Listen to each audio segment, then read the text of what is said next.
I want to talk about like when I started, going to school and stuff. A lot of people put me down. You know what I mean? Like people tease each other. I mean, people come up and say, "Hey, you're fat, you're fat, you're fat, you're fat, you're fat, you're fat, you're fat." You like, lose some weight, and you go home and you look at yourself in the mirror and go, "I'm fat," right? And so many people tease each other. Oh, you're too short, you're too tall, you look whatever.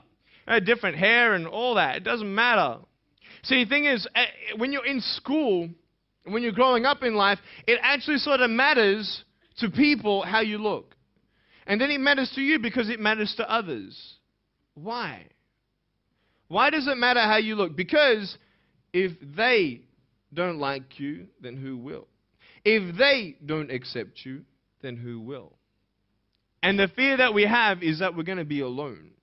That we're not good enough. And, we have to change ourselves. And, so many people put me down and say, "Nick, you look too weird and no one's really your friend and you can't do this and you can't do that." And I couldn't change anything. It's not like just fixing my hair one day and everything's fine. It's not like, just whatever. I couldn't change my circumstance. I couldn't just one day wake up and say, "Hey, give me arms and legs. I need arms and legs." You know what I mean? Like, I went to a bodybuilder, and said, "Can you make me some arms and legs?" No, joking. Bodybuilder, you get it? Right? So here's the thing. I go up to people, "Can you give me a hand?" Just joking. But it was so hard because people put me down. And I started believing that I was not good enough. I started believing that I was a failure. That I'd never ever be somebody who people would like or people would accept. And it was so hard, man. I thought to myself, I can't go on the soccer field like everybody else, and I can't ride my bike, and I can't skateboard, and all these sort of things. And I started getting depressed. I thought, what kind of purpose do I have to live? I mean, are you just here to live to die? I mean, is there not a purpose for me? Is there not a purpose in life? And I had questions and no answers. And I asked my mum and dad, "Why did this happen?" I asked doctors, "Why did this happen?" And they don't know.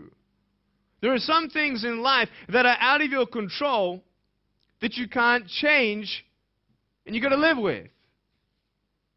The choice that we have, though, is either to give up or keep on going. I want to ask you, what are you going to believe? Are you going to believe in yourself? Are you going to believe everybody else's judgment on you? Are you going to believe people when they say that you're a failure? When no one really likes you, no one really cares about you. And it's not really to say that, hey, you need someone to come up and say, "Hey, really, I like you, I care about you." No, it's not that, but it's the fact that people put you down. People don't even look you in the eye. People ask you how you are, and you say fine, but you're not fine, and they'll never know that. I tell you, life is interesting. Life's a journey. See this phone here? Let's say that I want to go to the phone, right? And I start from over here.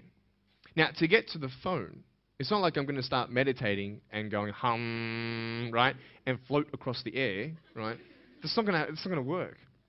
It's not like I'm going to go hum and woo, it's not going to work. So I have to take one step at a time, one step at a time, one step at a time.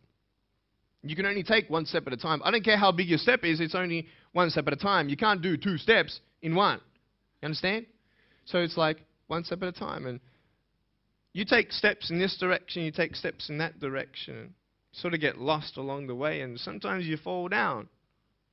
Now, to illustrate my point, I'm going to jump off the table, do a back twist, and land on the floor. Okay? Is that cool? Are you ready?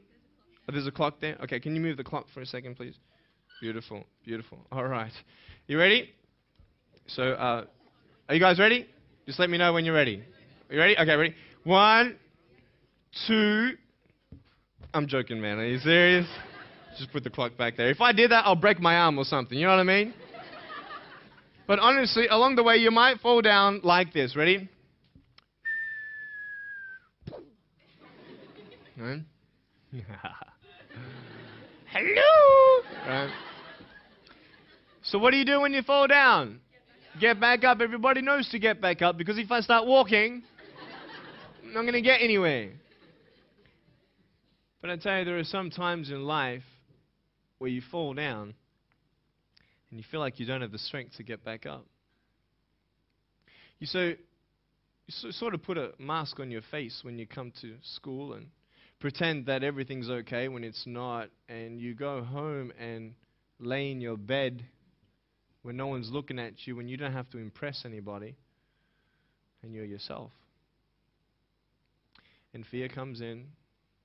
You know the fear that you have as soon as you walk into the doors of your house. Maybe there's a broken home. Maybe you have doubt in your life.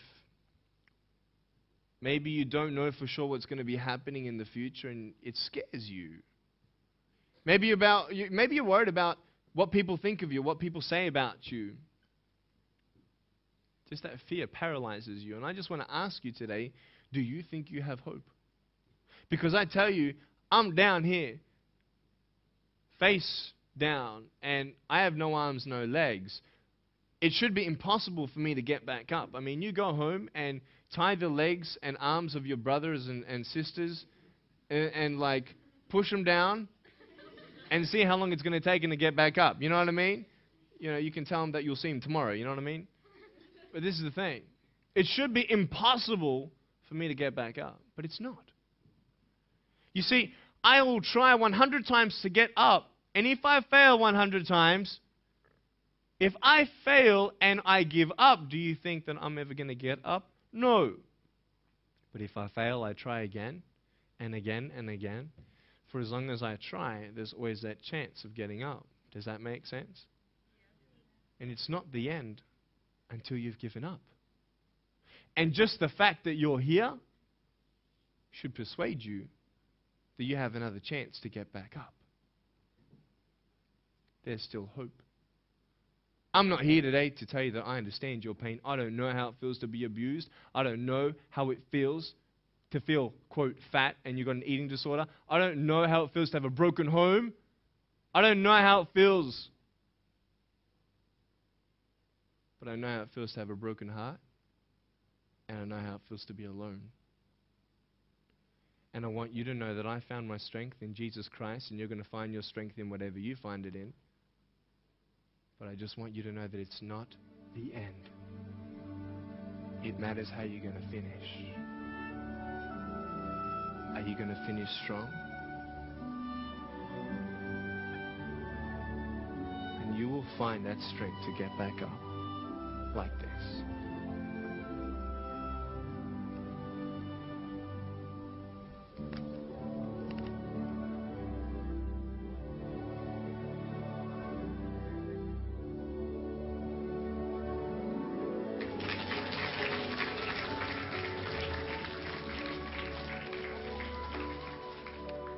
How did I get from depressed to who I am today? Because I tell you, I was depressed.